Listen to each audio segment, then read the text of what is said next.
Eleanor didn't recognize the stranger collapsing in her shop was the Alpha King. She had no idea he'd been searching for her for 6 months, and she would never have expected that the curse slowly stealing his humanity could only be broken by a love she'd already given once and buried 3 years ago. All she knew was that he shouldn't be here, but when his amber eyes met hers in the candlelight, something in her chest that had been frozen solid began, against all reason, to thaw. 35 and still single, Margaret Finch had announced in the market square that very morning, her voice bright with false concern. My grandmother always said a woman past 30 without a husband is like milk left too long in the sun, soured beyond redemption. Poor Eleanor. All she has is a cottage full of herbs and cats. The laughs and whispers followed her through the market like gnats on a summer evening, persistent and impossible to swat away. Her younger sister had married at 19. Her cousins by 22. Even the baker's daughter, plain as porridge and twice as dull, had secured a blacksmith's son last spring. But Eleanor had committed the cardinal sin of wanting more than a warm body and a shared roof. Also, she only had 1 cat, but she'd let the exaggeration stand. Briarwood's gossips needed their entertainment. What most of them didn't acknowledge was that Eleanor had already loved once, deeply, devastatingly, in the way that ruins you for anything less. And when Matthias died 3 years ago, crushed beneath a collapsed mine shaft, he'd taken that part of her with him, the part that could settle, the part that could compromise. So she'd built a different life, ran her late father's apothecary with steady hands and a sharper mind, mixing tinctures and selling remedies to people who needed her expertise more than her pleasant demeanor. She lived alone in the stone cottage on Willow Lane and pretended the emptiness didn't sometimes wake her at 3 a.m, gasping. But tonight, that emptiness had company. Eleanor had been grinding valerian root when the air suddenly shifted. A pressure change, like right before a storm, except the sky beyond her window was clear and star-scattered. The candle flames bent despite no draft. She carefully grabbed the iron poker from the hearth and turned. A young man stood in her doorway, swaying, tall enough to fill the frame, dark hair falling loose past his collar, shoulders broad enough that she wondered absurdly how he'd fit through her door at all. His clothes were fine but travel-stained, his boots caked with mud.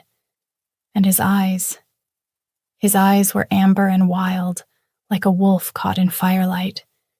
Beautiful, and looking at her with such desperate intensity that for a moment her breath caught in her throat. Eleanor Caldwell. His voice was rough, scraped raw. I need your help. The door was locked for a reason, she said, though her hands had started trembling. I know, I apologize. He took a step forward and stumbled. That's when she saw it, black veins spreading up his neck like ink beneath his skin, his hands trembling with more than just weakness. I'm running out of time. You can see things others can't. I need... He collapsed before he could finish. Eleanor caught him on instinct, which was a terrible mistake because he was solid muscle and momentum, and they both went down hard. Her hip cracked against the floorboards, the poker clattered away, and suddenly she was pinned beneath a stranger who was burning up with fever. Every survival instinct she possessed was screaming. Then his hand closed around her wrist, and she saw. Before we continue, please take 2 seconds to like this video. It tells me you want more stories like this. Images flooded her mind, her mother's gift activating against her will. A curse mark was carved into his chest, black and writhing. It smelled like vengeance, tasted like rust. And underneath it all, something else. A darkness that was inherent to him, something violent and guilty and hungry that the curse was feeding on, amplifying, dragging toward the surface. Eleanor yanked her hand back, gasping. His eyes opened. Amber shot through with black veins that definitely weren't natural. You see it. You're cursed, she managed. Old magic, and it's killing you. Not killing. His smile was bitter. Transforming. In 3 days, maybe 4, I'll be completely feral, lose everything that makes me human. The mages call it becoming a hollow, all instinct, no reason, a beast in a man's shape. He struggled to sit up. You're the 7th person I've sought, but you're the only one who can help. Because I can see curses? No, you're the only one I found who's still alive. He pressed a hand to his chest where she knew the curse mark was hidden.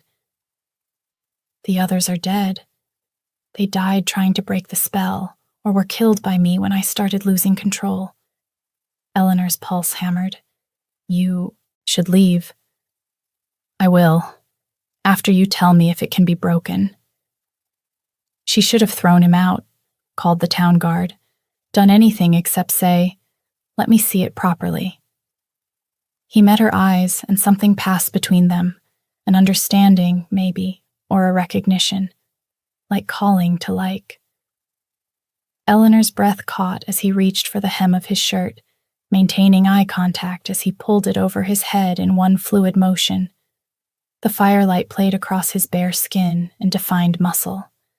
She had to consciously remind herself to look at the curse mark and not at the way shadows pooled in the hollow of his throat, or how his shoulders were even broader without fabric in the way. The curse mark covered most of his chest, black lines that moved like living things, spreading from a central point over his heart.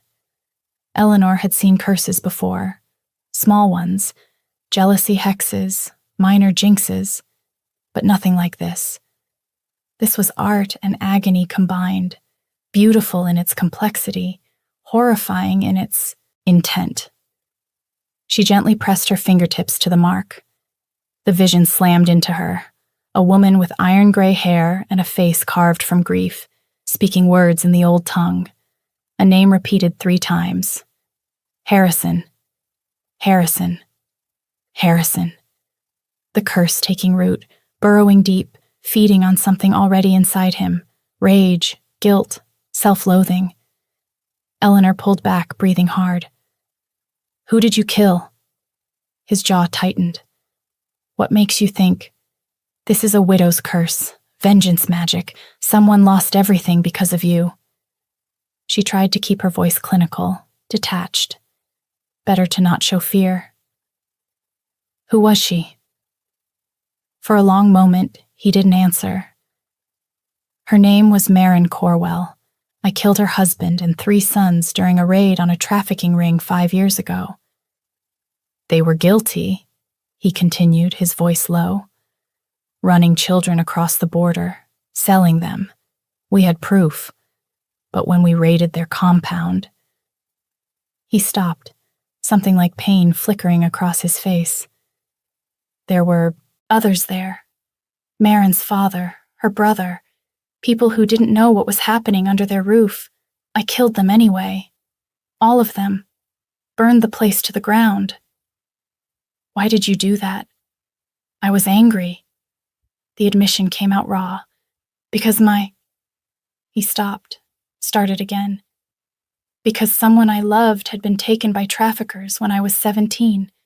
I found her too late. And when I found the Corwells, all I could see was her face. So I killed everyone I could reach. Eleanor sat back on her heels. Her hip was going to bruise spectacularly, and she should absolutely not be feeling sympathy for someone who'd just admitted to murder. The widow found you? 2 months ago.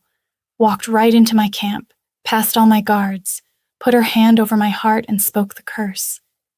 His mouth twisted. She told me I'd taken her ability to love, so she'd take mine. Told me I'd become the monster I already was inside. Why didn't you stop her? I didn't understand what was happening until it was too late. By the time I realized, it had already taken root. He looked at Eleanor, and his eyes were clear for the first time, amber and ancient and unbearably sad. Part of me thinks I deserve it. Something in Eleanor's chest twisted. She recognized that look, that particular shade of self-destruction that came from carrying grief you didn't know how to put down. "You need to leave," she said again, but her voice had lost its edge. "Tell me if it can be broken first, Eleanor." She looked at the curse mark, at the black veins spreading from it like cracks in ice, thought about her mother's teachings, the old magic that ran through their bloodline. Theoretically, yes, the caster can break it. Or, she hesitated for a beat, or it can be broken by its inverse. Widows' curses feed on isolation, on the absence of love. The counter is, she couldn't believe she was saying this, a love freely given by someone who's chosen to love again. His laugh was sharp and humorless. "So I'm dead." "You could find the widow, Harrison. Convince her to break it." "I tried. She's vanished completely." Eleanor stood, putting distance between them. "Then I can't help you." "You can track her. You can see magical signatures.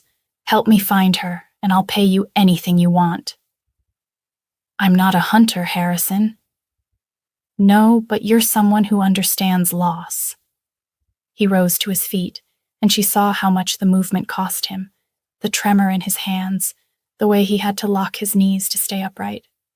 "Please, I'm not asking you to save me. Just help me find the one person who can." Eleanor crossed her arms. "Who are you? Really? You don't recognize me?" "Should I?" Something almost like relief crossed his face. "Harrison Hartwood, Alpha King of the Eastern Territories." The title hit her like a splash of cold water. She'd heard of him, of course. Everyone had. The young king who'd taken power at 23 after his parents died. The one who'd spent 6 years consolidating his rule with brutal efficiency, who could charm diplomats at dinner and order executions by breakfast. They said he kept a rotating cast of lovers, beautiful, temporary, and never the same one twice. Looking at him now, cursed and swaying in her doorway, Eleanor thought the rumors might have been kinder than the truth. "Get out," she said quietly. "Eleanor, you brought a blood curse into my home. You admitted to killing innocent people. And now you want me to help you? I buried the man I loved 3 years ago. I know what loss tastes like, and I'm not interested in helping someone who creates more of it." Harrison was silent for a long moment. Then he nodded once, stiffly, and turned toward the door. He made it 3 steps before his knees buckled. This time Eleanor didn't catch him. She stood there, watching him struggle to rise, his hands shaking against the floorboards. He didn't ask for help, didn't look back at her, just kept trying with the grim determination of someone who'd accepted he'd be doing everything alone from now on. She knew that particular brand of loneliness, the kind where you stopped expecting anyone to catch you because they never did. When he finally managed to get to his feet, swaying but upright, she saw something in his eyes that made her chest ache. Not hope, but quiet resignation. "1 week," she heard herself say. "I'll help you track the widow. After that, you're on your own." He looked up at her, amber eyes bright with disbelief. "Really?" She gestured to the back room. "There's a cot. You'll sleep there tonight. In the morning, we start looking." "Thank you." "Don't thank me yet," Eleanor said. "If we find her and she refuses to break it, I'm not helping you force her. Understood?" "Understood." She helped him to the cot, trying not to notice the heat of his skin or the way his hand lingered on her arm a second too long when she pulled away, trying not to think about the fact that she'd just agreed to spend a week alone with a cursed king who admitted to murder and looked at her like she was the last candle in a very dark room. When she finally returned to her workroom, her hands were shaking again. She told herself it was fear. She almost believed it. They left at dawn. Eleanor had spent a sleepless night preparing, packing herbs, drawing protective sigils on parchment, trying very hard not to think about the fact that Harrison was sleeping 20 feet away, that he was 6 years younger than her, 29 to her 35, which shouldn't matter, but somehow did, that his amber eyes had tracked her movements the night before with an intensity that made her skin feel too tight. She was being ridiculous. He was cursed, desperate, and she was a means to an end. Nothing more. Still, when she walked into the back room with breakfast and found him awake, bare-chested and washing his face in the basin, something low in her stomach clenched. He was beautiful. It was an objective fact, like noting that fire was hot or knives were sharp, broad shoulders tapering to a lean waist, muscles that spoke of violence and discipline. The curse mark stood out stark against his skin, but somehow even that was beautiful in a terrible way, like watching a storm destroy a landscape. He caught her staring and had the grace not to comment. Morning. We need to talk about payment, Eleanor said, busying herself with setting down the bread and cheese. Professional, clinical. I don't want your money. What do you want then? She met his eyes. Last night you said 7 people before me. What exactly happened to them? Harrison pulled on his shirt. 3 tried to break the curse with counterspells. It killed them. Backlash from the magic. 2 tried to track Marin and disappeared. 1 tried to fulfill the other condition. The love clause? She was a palace healer, offered to pretend to love me. His expression went cold. The curse saw through it, punished her for the deception. She survived, but lost her mind. Eleanor felt ice in her veins. So you know the love has to be real. Yes. She stopped, studying his face. You don't actually believe you'll break it, do you? His smile was bitter. No, but I have to try anyway. The alternative is accepting that in a few days I'll lose everything that makes me human. My memories, my reason, my ability to choose. That's desperate. Yes. He met her eyes. Marin was very clear about her intentions. I'm supposed to become a monster, watching myself destroy everything I touch. It's elegant, really. Poetic. Eleanor's throat tightened. I'm sorry. Don't be. I earned it. He picked up the bread, tore off a piece, but didn't eat. Tell me about tracking. How does it work? I need an anchor. Something with the widow's magical signature on it. Then I can follow the thread. She pulled out a small compass her mother had left her, its needle made of silver and bone. This will point the way, but it's not exact. More like following breadcrumbs. I have something. Harrison reached into his pack and withdrew a piece of cloth. She left this, said I'd need it when I came begging. Eleanor took it carefully. The moment her fingers touched the fabric, she felt it. A pulse of magic, cold and bitter as winter wind. Marin's signature was all over it. Grief, rage, and love twisted into something sharp enough to cut. North, she said, watching the compass needle swing. She's somewhere in the Blackwood Forest. That's 3 days' ride. 2 if we push. Eleanor looked at him. Can you manage that with the curse? I'll manage. They left within the hour, Eleanor hastily writing a note for her assistant to mind the shop. She didn't tell anyone where she was going or why, didn't want to explain why she was riding off alone with a strange man, a king no less, or field the inevitable questions about propriety and reputation. Let them talk. They always did anyway. The first day passed in relative silence. Harrison rode well despite the curse, his posture straight and controlled even when she saw the tremors in his hands. They stopped twice to rest the horses, and once for Eleanor to check the compass, recalibrating their direction. It wasn't until they made camp that first night, miles from any village, that the silence broke. "You loved him very much," Harrison said as Eleanor set up protective wards around their camp. "The man you lost." Her hands stilled. "What makes you say that?" "The way you said it last night, like the words still hurt." He was sitting by the fire, his amber eyes reflecting the flames. "How long?" 3 years. She focused on the ward work, drawing symbols in the dirt. "Mine collapse. He was one of 12 who didn't make it out." "I'm sorry." "Everyone's sorry." She didn't mean for it to come out bitter, but it did. "But sorry doesn't change anything." "No, it doesn't," he agreed. They were quiet for a moment. Then Eleanor asked, "You said someone you loved was taken by traffickers. What happened to her?" Harrison's jaw tightened. "Her name was Lily. We were 17. She was—" He stopped, then started again. "She was sunshine. That's the only way I can describe it. She made everything lighter just by existing.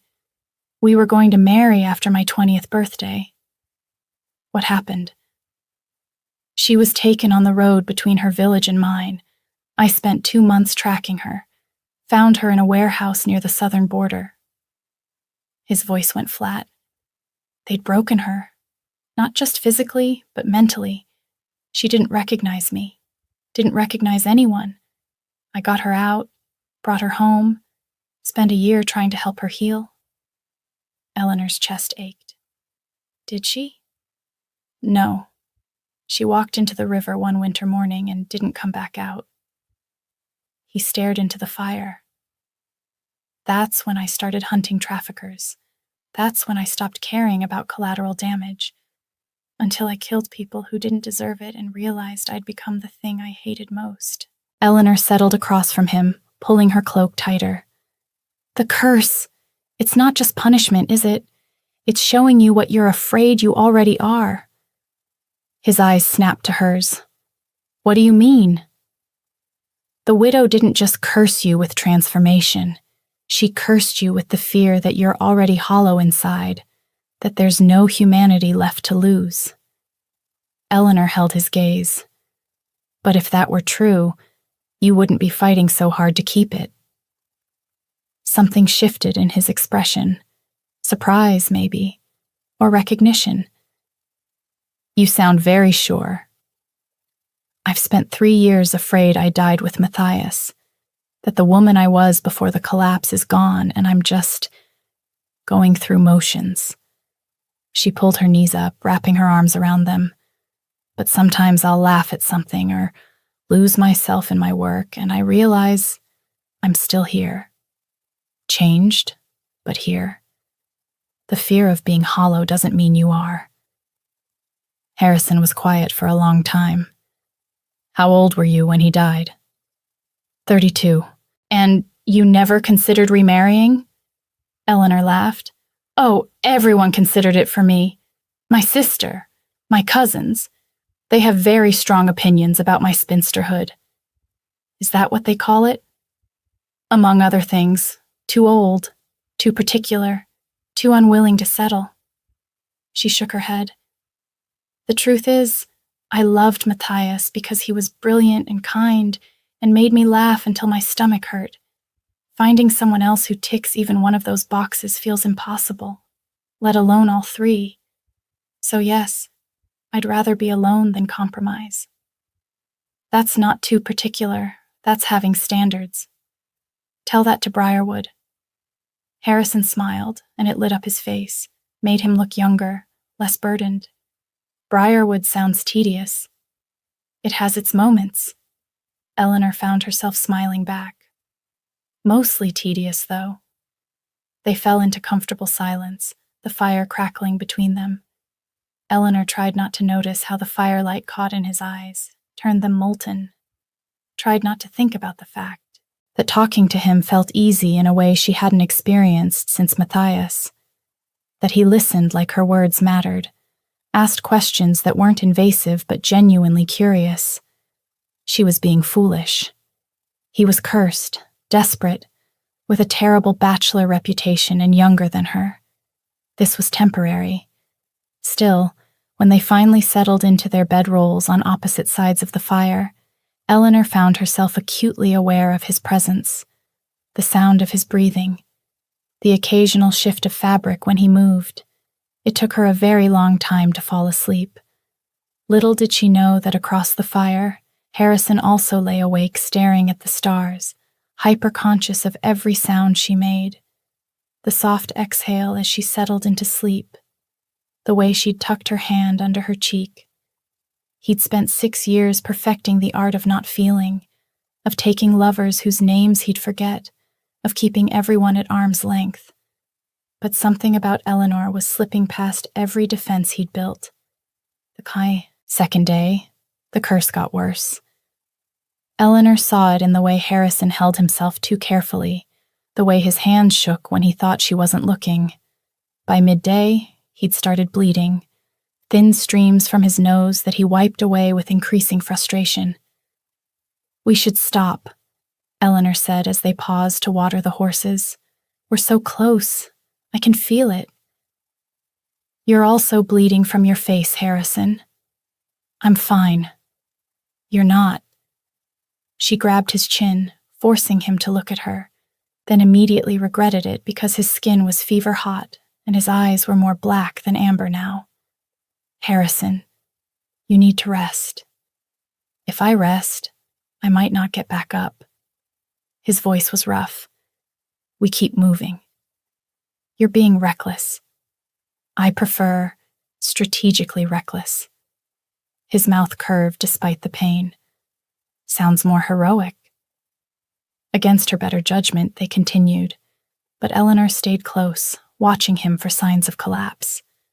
The compass was pulling them deeper into Blackwood Forest now, the trees growing denser, the shadows longer. Magic hung heavy in the air here. Old magic, the kind that preceded kingdoms and kings. They made camp early that evening, neither of them willing to navigate the forest in darkness. Eleanor was setting up wards when Harrison spoke. "Can I ask you something personal?" She glanced at him. "That depends on the question." "Does it bother you that I'm younger?" Eleanor's hands stilled on the warding stones. "Why would you ask that?" "Because you mentioned it. The way Briarwood talks about you. Too old, too particular. And here you are, traveling alone with a king 6 years your junior." He met her eyes. "I'm curious if it bothers you, or if it's just noise." She should have deflected. She wanted to make a joke, change the subject. Instead, she found herself saying, "Sometimes. The world has very specific ideas about women past a certain age, what we should want, who we should be with.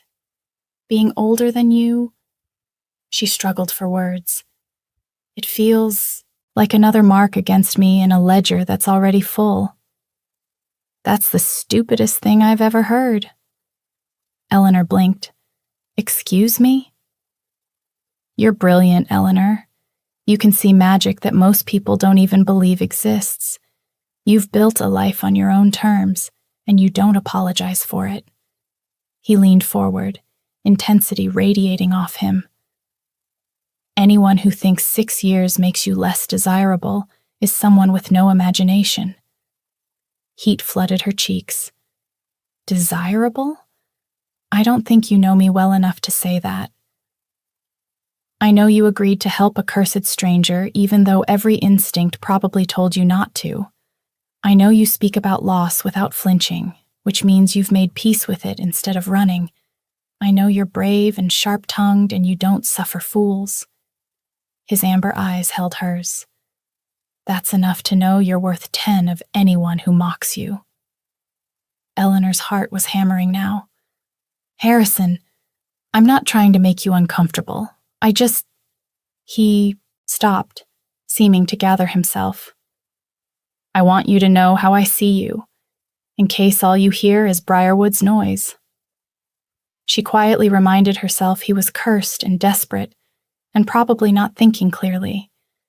but curiosity got the better of her as she whispered, "How do you see me?" Harrison was quiet for a moment, his eyes darkening as they traced her face. "You're the light in a very dark place," he said, his voice dropping lower. "Like I've been stumbling around blind my whole life, and then you—" He stepped closer, the air between them charging with heat. "You walk in, and suddenly I can see. Suddenly I can feel everything." His hand lifted, hovering near her cheek, trembling with restraint. "You're the first thing that makes sense." Eleanor couldn't look away from his eyes, amber threaded with black, burning with an intensity that made her breath catch.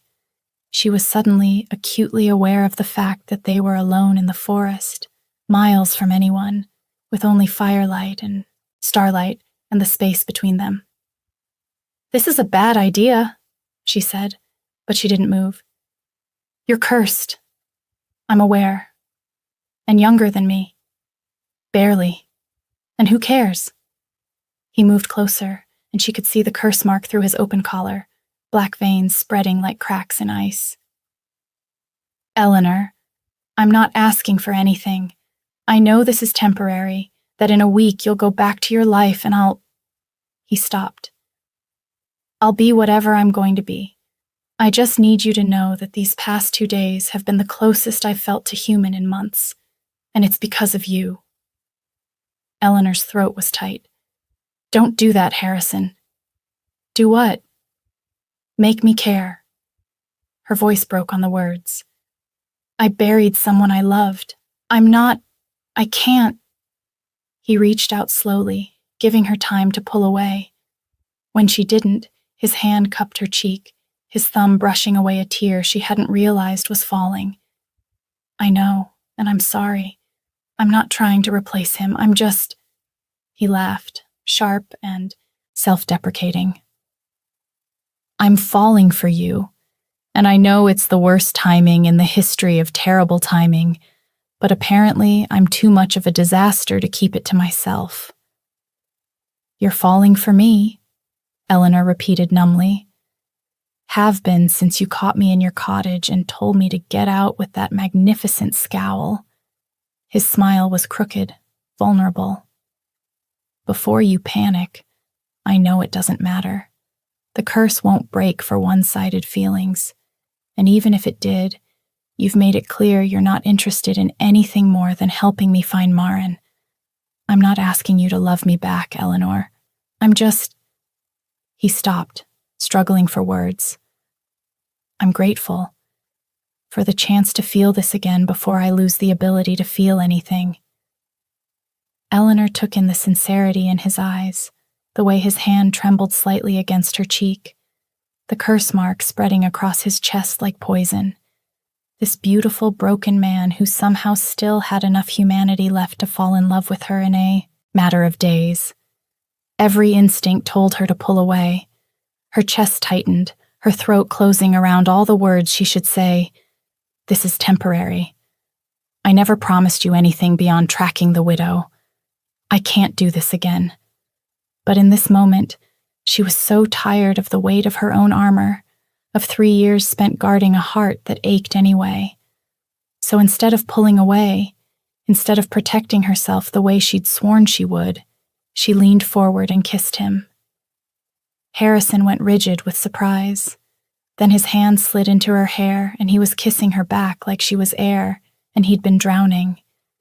Gentle but desperate, his other hand finding her waist, pulling her closer. She could taste the curse on him, bitter and metallic, but underneath it was something else, something warm and alive and achingly human. When they finally broke apart, both breathing hard, Eleanor pressed her forehead to his. "This is a terrible idea," she whispered. "The worst," he agreed, his thumb tracing her jaw. "You're cursed. You're a king. In a few days, you might be completely feral." "All true. And I'm terrified." Her voice broke. Because I haven't felt like this since Matthias, and part of me feels like I'm betraying him just by saying that out loud. Like I'm replacing him or forgetting him, and I know that's not rational, but... She pressed her palm against her chest. Harrison's voice was rough with emotion. You're not replacing him, Eleanor. He lifted her hand to his chest, holding it there over his heart. Love isn't a finite thing. Feeling something for me doesn't erase what you had with him. It just means you're brave enough to keep living, even when it hurts like hell. He paused, swallowing hard. And I would never ask you to forget him. He made you who you are, the woman I'm falling for. I'm not trying to take his place. Let's find Maren, break the curse, and after... He stopped, hope flickering briefly across his face. After, if you still want this, we'll figure it out, one day at a time. What if she won't break it? Then I'll have 3, maybe 4 more days of being human, of feeling this. His hand tightened in her hair. I'd rather have that than nothing. Eleanor kissed him again, softer this time, trying to memorize the feel of him, the warmth of his skin, the way he held her like she was something precious, the small sound he made when she bit his lower lip gently. When they finally settled by the fire, she didn't go to her bedroll on the opposite side. She stayed tucked against him, his arm around her shoulders, her head on his chest where she could hear his heartbeat beneath the curse mark. Tell me about him, Harrison said quietly. Matthias.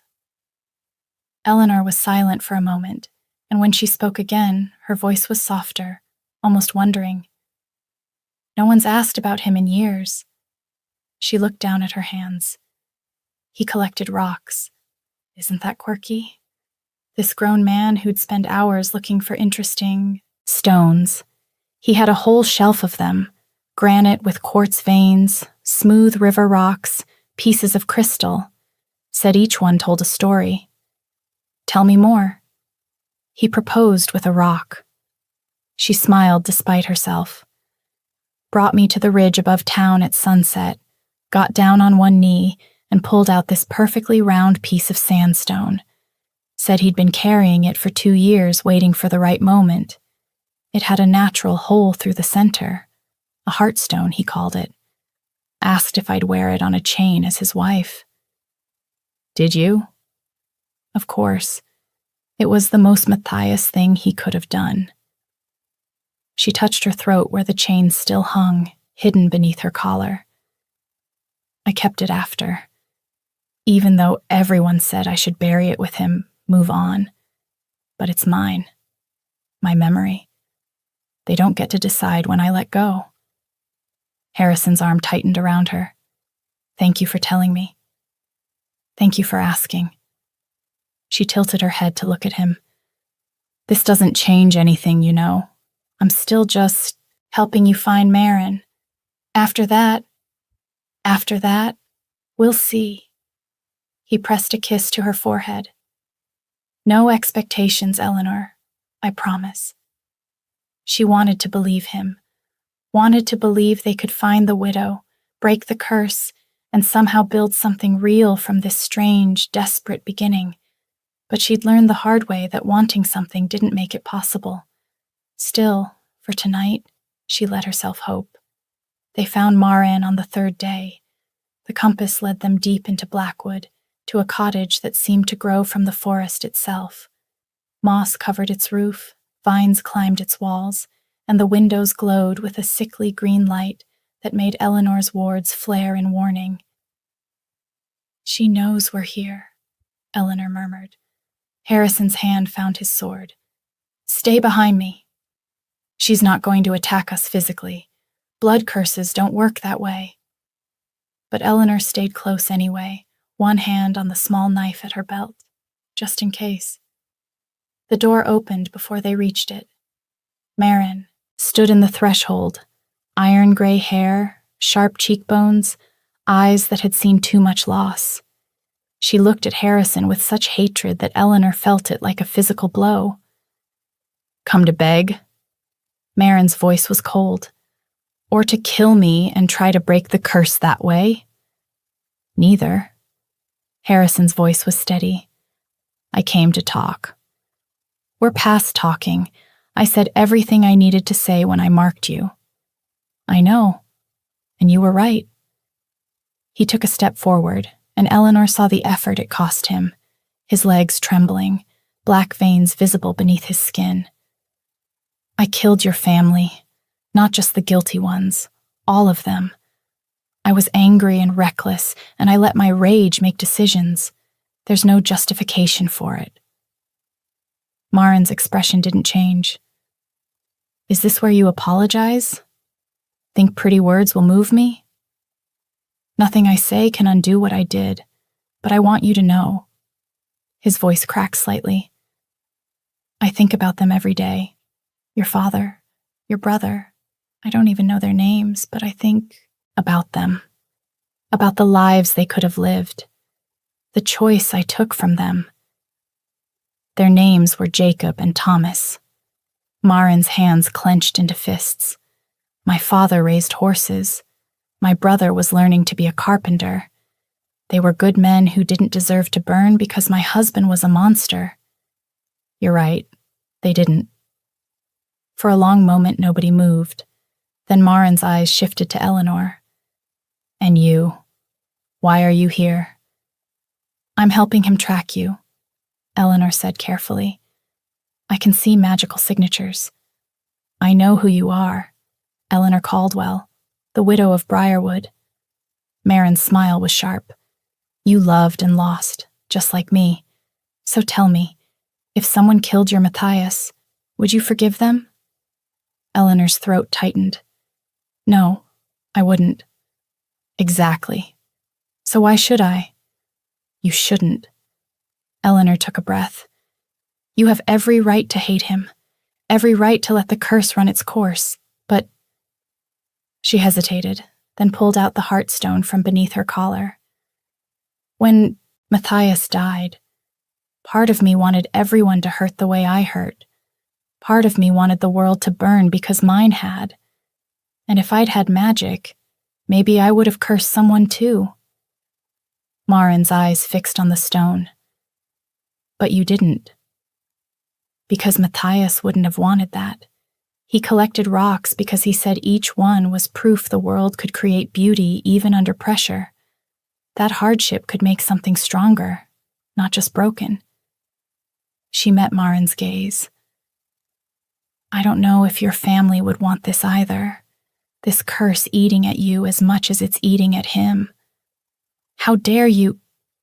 I'm not telling you to forgive him, Eleanor cut in. I'm saying, what happens after? After he turns and you have your vengeance, does it fill the hole they left? Does it bring them back? Marin's face crumpled slightly. Nothing brings them back. No, nothing does. Eleanor's voice softened. But maybe you could choose something other than more destruction, not for his sake, but for yourself. Harrison spoke quietly. I'll accept whatever you decide. If you want to watch me turn, if you want me to suffer every moment of becoming the monster I fear I already am, I understand. But Eleanor had nothing to do with what I did. Let her go freely. Noble, Marin said dryly, the cursed king protecting his healer. How touching. She's not just... Harrison stopped, glancing at Eleanor. She's more than that, and she deserves better than being caught in my mistakes. Marin studied them both with those sharp, grieving eyes. Then she laughed, a sound like breaking glass. Oh, this is rich. You actually care for her. Really care, not just desperate grasping at straws. Harrison's jaw tightened, but he didn't deny it. And you? Marin turned to Eleanor. Do you love him? Eleanor's heart pounded. 3 days ago, the answer would have been a simple no. He was a job, A temporary arrangement, a cursed king she'd agreed to help out of principle more than anything else. But now she thought about the way he'd listened when she talked about Matthias, how he'd held her by the fire, the vulnerability in his eyes when he'd admitted he was falling for her, the way kissing him had felt like coming home and leaping off a cliff simultaneously. "I don't know," she said honestly. "It's only been 3 days, but She stopped, started again. "I feel something I didn't think I'd feel again after Matthias. And it scares me." Maren was quiet for a long moment. Then she sighed, and suddenly she looked less like a vengeful witch and more like a tired woman who'd carried grief for far too long. "Come inside," she said, "both of you." The cottage interior was surprising, warm and cluttered with herbs, books, the comfortable chaos of someone who lived alone and liked it that way. Maren gestured them to a worn table and poured tea with shaking hands. "I've been waiting for you to find me," she admitted, "watching through scrying bowls, tracking your progress. I told myself when you arrived I'd turn you away. Let the curse finish its work." She stared into her cup. "But seeing you together?" "What about it?" Harrison asked carefully. "You look at her the way my husband looked at me, before he became what he became." Maren's voice cracked. "Robert wasn't always a monster. When we met, he was kind, gentle. We had 20 good years before the darkness started creeping in, before he started seeing children as commodities instead of lives." Eleanor leaned forward. "What changed?" "His brother was killed by raiders. They burned down his village, took everything. Robert couldn't save him." Maren's hands clenched around her cup. The grief twisted him, made him angry at the world, at the people who'd taken his brother, and somehow that anger became... She drew in a sharp breath as if the memory hurt. "He started justifying terrible things, said he was protecting our sons by building wealth, by any means necessary. You didn't know what he was doing?" Harrison's voice was careful. "Not until the end. He kept that part of his life separate." Tears slipped down Maren's cheeks. "When your forces came, when I learned what he'd been involved in, I was horrified. I would have turned him in myself if I'd known. But by then it was too late. You'd already killed everyone." Harrison's face went gray. "I'm sorry, that's inadequate, but you want to know the worst part?" Maren looked at him. "I understood.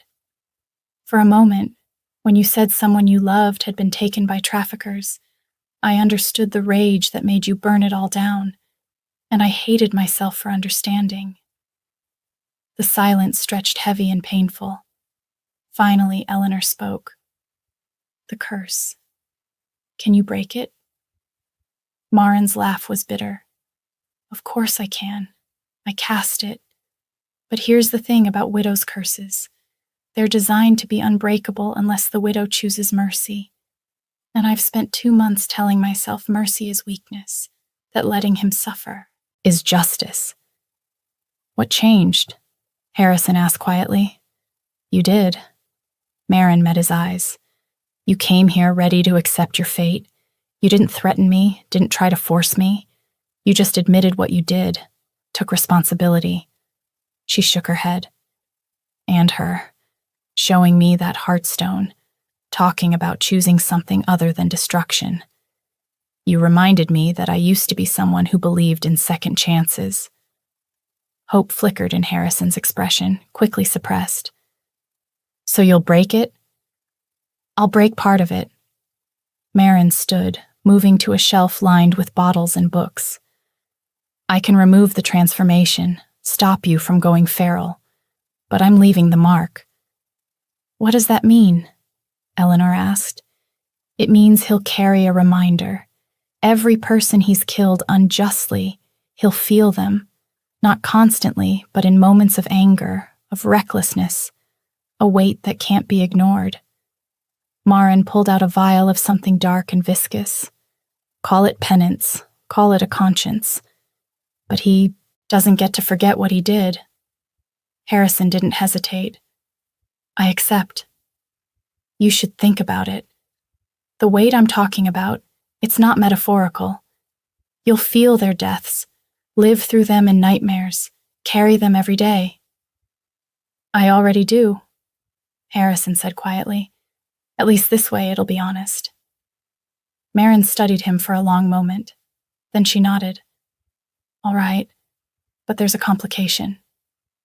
Eleanor's stomach dropped. The curse has been feeding on his darkness for 2 months. It's rooted deep. To break it, I need an anchor, something to pull him back to his humanity. Marin looked between them. The obvious choice is love. Real love, freely given. That's always been the counter to curses like this. But I don't know if what I feel is love yet, Eleanor said, panic rising. It's only been 3 days. I know, which is why I'm offering an alternative. Marin set the vial on the table. I can break the curse myself, using my own magic as fuel. But it'll cost me. Years. Off my life, my own magical abilities. I'll survive, but barely. You don't owe me that, Harrison said immediately. No, but I owe the world one less monster in it. Marin's smile was sad. And maybe this is how I make peace with Robert's death, by choosing mercy where he chose cruelty. There has to be another way, Eleanor said desperately. There is. You could choose to love him. Marin's voice was gentle. Not now, necessarily, but make the choice to try. Open your heart to the possibility. That intention, combined with what you already feel, it might be enough. Eleanor looked at Harrison, at his amber eyes, more gold than black now, hope laced with fear, at the curse mark spreading across his chest like a stain. What if I try and it's not enough? She whispered. What if I open my heart and he still turns? Then at least you tried, Marin said simply. At least you chose courage over fear. Harrison reached across the table, his hand covering Eleanor's. Don't do this. For me.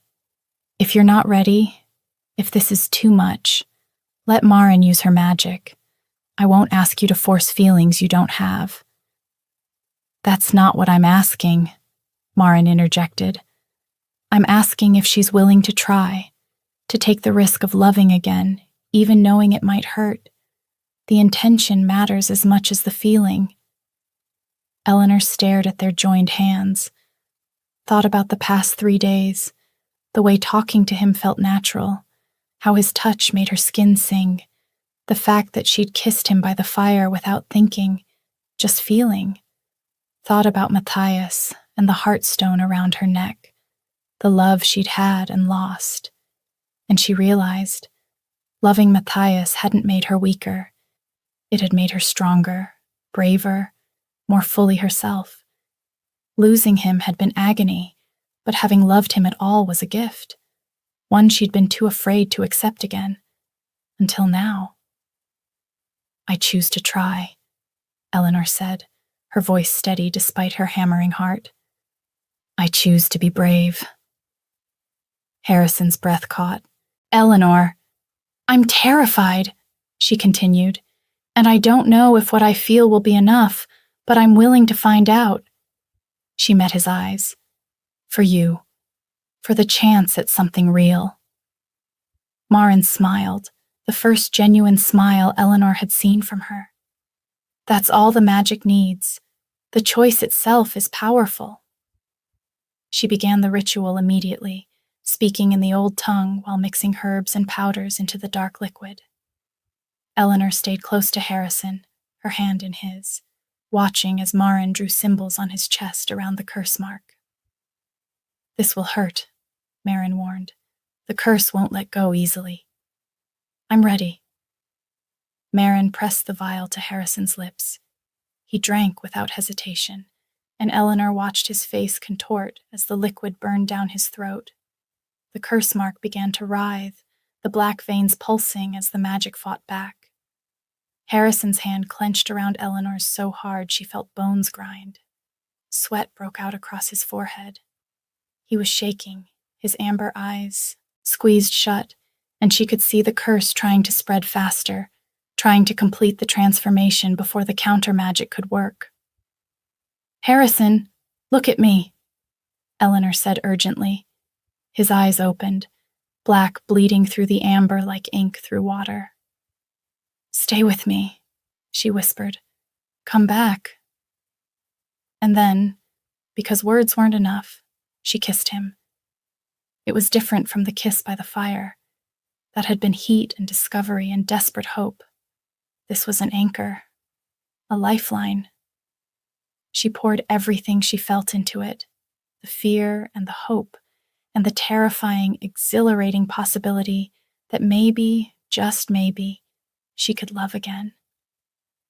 Harrison's hand came up to cup her face, his thumb brushing her cheekbone with a tenderness that made her chest ache. She felt him trembling against her, trying to memorize the taste of her in case this was all they'd ever have. The darkness around them seemed to press closer, feeding on his curse, on his pain. She could feel it trying to pull him under, could feel the shadow magic clawing at him with greedy fingers. But she held on tighter, kissed him deeper, let every wall she'd built around her heart crumble into dust. "I choose this," she thought fiercely. "I choose him. I choose to feel again, even if it destroys me." The air began to hum with magic.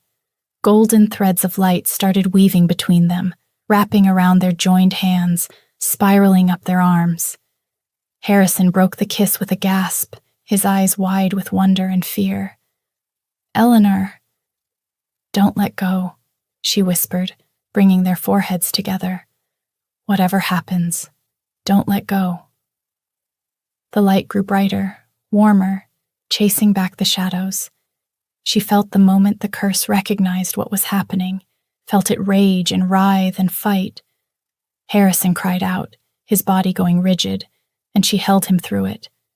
She felt the moment the curse broke, a snap of magic that made her ears ring, a surge of power that knocked them both backward. When she opened her eyes, Harrison was gasping for air, his skin no longer fever hot, his eyes clear amber with no trace of black. The curse mark remained, a scar now, silvery instead of black. A reminder, just as Maren had promised. "It's done," Maren said quietly. She looked exhausted but satisfied. "The transformation is broken. You're free." Harrison stared at his hands like he didn't quite believe them. Then he looked at Eleanor, and his expression was so full of wonder and relief and something deeper that her breath hitched. "Thank you," he said to Maren, his voice rough. "I don't deserve your mercy, but thank you." "Don't waste it," Maren replied. "Be better than what you were. That's all the thanks I need." They stayed long enough for Harrison to recover his strength, for Maren to provide them with supplies for the journey home. As they prepared to leave, Eleanor approached the older woman. "Will you be all right?" she asked quietly. "Alone out here?" "I've been alone for a long time. I'll manage." Maren squeezed her hand. "But you, take care of him, and take care of yourself. Loving someone new doesn't mean forgetting the old love. There's room for both." Eleanor's throat tightened. "Thank you, Maren." The ride back took 4 days, slower than the journey out, both of them exhausted from the ritual and its aftermath. They talked more on this journey, filling the hours with stories and questions and comfortable silences. Harrison told her about growing up royal, about the weight of expectations and the loneliness of power. Eleanor told him about her father's apothecary, about learning magic from her mother before she died, about the small joys of her life in Briarwood. And at night, They slept close together, not quite ready for more, but not willing to maintain distance either. On the third night, as they lay by the fire, Harrison asked, "What happens when we get back?" Eleanor had been wondering the same thing. "I suppose you return to being king. I return to my cottage." "Is that what you want?" She was quiet for a moment. "I don't know what I want. 3 weeks ago, I had my life figured out. I was alone and fine with it. Now," she turned to look at him, "now I'm terrified and exhilarated and totally uncertain." "We could take it slow," Harrison offered. "I could visit Briarwood, court you properly, the way you deserve, let people gossip all they want while we figure out if this," he gestured between them, "is real or just adrenaline and a broken curse. You're the Alpha King, Harrison. You can't just visit Briarwood like a normal person." "Watch me." His smile was boyish. "I've spent 6 years being the ruthless ruler everyone expected. Maybe it's time I try being something else. Someone else."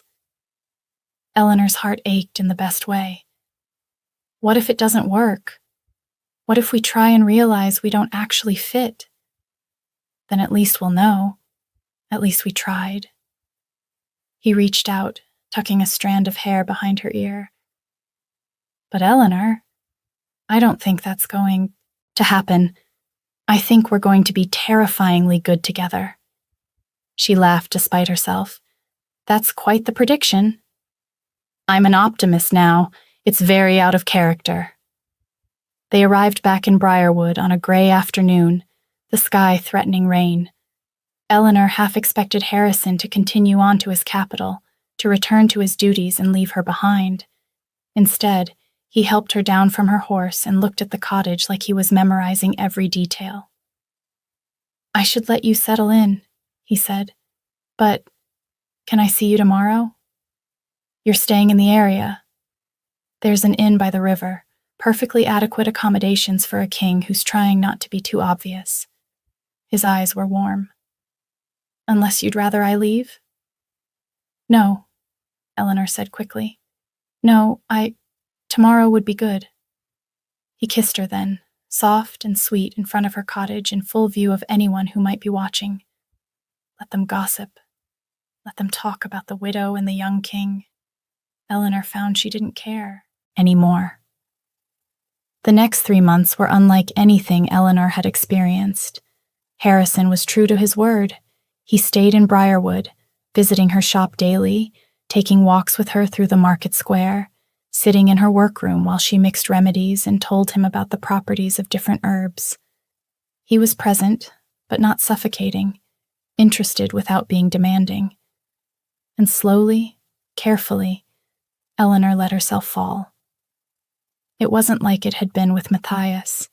That love had been young and uncomplicated, built on shared dreams and easy laughter. This was different, deeper, built on grief acknowledged and scars shared, and the conscious choice to be vulnerable again. Harrison told her about the nightmares, the weight Maren had left him with manifesting as dreams where he relived the deaths he'd caused. Eleanor held him through them, offered what comfort she could, and watched him become more thoughtful, more careful with his power. He told her about the palace, about the council members who were horrified by his relationship with a common-born widow 6 years his senior, about the pressure to marry someone suitable, someone young and noble who'd strengthen alliances. "What do you tell them?" Eleanor asked one evening as they sat in her garden, her head on his shoulder. "That I'm going to marry you," Harrison said simply, "if you'll have me." Eleanor's heart stuttered. "That's not a proposal." "No. A proposal will involve considerably more planning and at least one incredibly awkward conversation with your sister." He pressed a kiss to her hair. "This is just me telling you my intentions. So you know I'm serious about this, about us. Your council will never accept it." Then I'll find new council members. His voice was firm. I've spent 6 years doing what everyone expected, making the hard choices, being the ruthless king, and it made me into someone who killed innocents and got cursed for it. Maybe it's time I choose something for myself. Someone who makes me want to be better. Eleanor turned to look at him. I'm not your redemption, Harrison. I know. You're my partner. He cupped her face. You challenge me and call me out and make me laugh. You're brilliant and brave, and you chose to love me even when it scared you. That's not redemption. That's a gift I'm going to spend the rest of my life being worthy of. She kissed him, slow and deep, and felt the rightness of it settle into her bones. This was real. This was worth the risk. Ask me properly, she whispered against his lips. When you're ready. When the council is settled and you've had time to be sure. I'm already sure. Then court me for a year. Let me see you be the king you want to be, not just the man you are with me. She smiled. And if in a year you still want to marry a 36-year-old widow who comes with excessive baggage and a mean right hook, ask me then. Harrison laughed, bright and genuine. You drive a hard bargain. A year later, Eleanor stood in her cottage, adjusting the deep burgundy dress Marin had sent as a gift, a peace offering and a blessing combined. Outside, she could hear the sounds of Briarwood preparing for the evening's celebration. Harrison had been true to his word. He'd courted her properly, splitting his time between the capital and her village, introducing her gradually to his world while respecting her need for her own life. He'd also reformed his council, removed the members who'd been most corrupt, and begun the slow work of making amends for his past. The nightmares still came, but less frequently now. The scar on his chest remained, a silver reminder of how close he'd come to losing himself. Eleanor touched the heartstone at her throat. She'd told Harrison about it, explained what it meant and why she still wore it. He'd simply kissed her forehead and said, Good. I never want you to forget him. He's part of what made you who you are. That's when she knew for certain she loved him. There was a knock at her door. When she opened it, Harrison stood there in formal attire, his amber eyes bright with emotion. You look beautiful, he said. You look nervous. I am. He took her hand. Eleanor Caldwell. I've spent a year proving I'm serious. I've reformed my counsel, made peace with my past as much as anyone can, and learned that the best part of my day is whatever part I spend with you. He pulled a small box from his pocket. I can offer you a palace and a crown, and all the political complications that come with them, but what I want to offer is partnership. A life built together. Someone to call me out when I'm being an idiot and hold me when the nightmares come.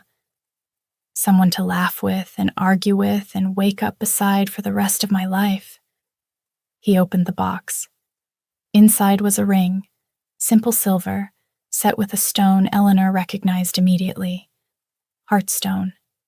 Her heartstone, the one Matthias had given her, somehow transformed into a ring setting with a second stone beside it. One for her past, one for her future.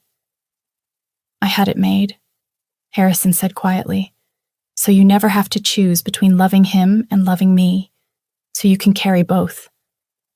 Eleanor's eyes filled with tears. Harrison, if it's too much, I can have something else made. I just thought. She kissed him, cutting off his nervous rambling. When she pulled back, she was smiling through tears. Yes, she said. Yes, I'll marry you.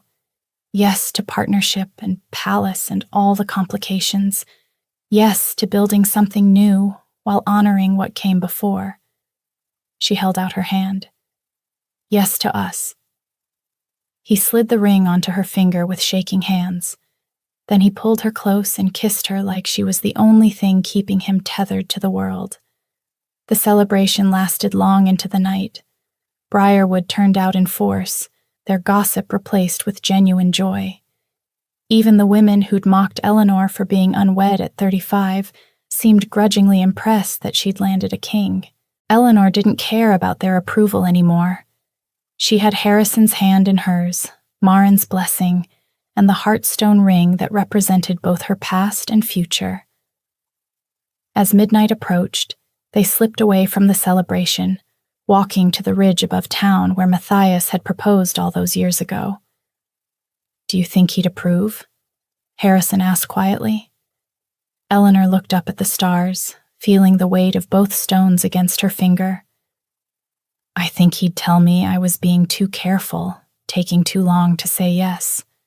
She smiled. "And then he'd threaten you with bodily harm if you ever hurt me." They stood together in comfortable silence. Eleanor thought about the woman she'd been a year ago, afraid, closed off, certain she'd never feel this way again. Thought about the journey from that first night when Harrison collapsed in her cottage to this moment, standing on a ridge with a ring on her finger and hope in her heart. "Thank you," she said softly, "for being patient, for letting me take my time, for not asking me to forget who I was before you." Harrison pulled her closer. "Thank you for choosing to try, for being brave enough to love again." He pressed a kiss to her temple. "I'm going to spend the rest of our lives proving you made the right choice." "You already have," Eleanor said. "Every single day." They walked back to the village hand in hand, ready to face whatever came next, together. The widow and the king, building something new from old grief and new hope. 2 years later, Eleanor stood in the palace gardens, one hand on her rounded belly, watching Harrison spar with his guards. He'd kept his promise, becoming the king he wanted to be, making decisions with both strength and mercy, carrying the weight of his past without letting it crush him. She'd kept hers too, maintaining her apothecary in Briarwood while serving as royal healer, splitting her time between two worlds, refusing to be just a queen. They'd fought about it at first. Harrison worried about the travel, Eleanor insistent on maintaining her independence. They'd found compromise, as they always did. The curse scar had faded to barely visible silver, but it was still there, a reminder. And sometimes, when Harrison made difficult decisions, she'd see him touch it, grounding himself, remembering the cost of ruthlessness.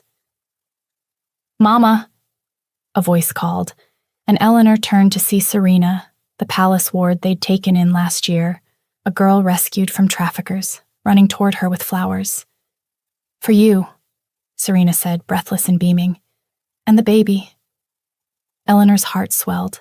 They were building this, a family, a life, a future. Not perfect, never perfect, but honest and real and full of love. Harrison caught her eye across the garden and smiled, that same crooked smile that had undone her in her cottage 3 years ago. She smiled back, touching the heartstone ring on her finger, feeling both stones warm against her skin. One for who she'd been, one for who she was becoming. Both of them carried forward, together. Where are you listening from? Let's meet in the comments. I love hearing your thoughts, and if you'd like to support me, please subscribe. It's free, and it helps more people hear these stories.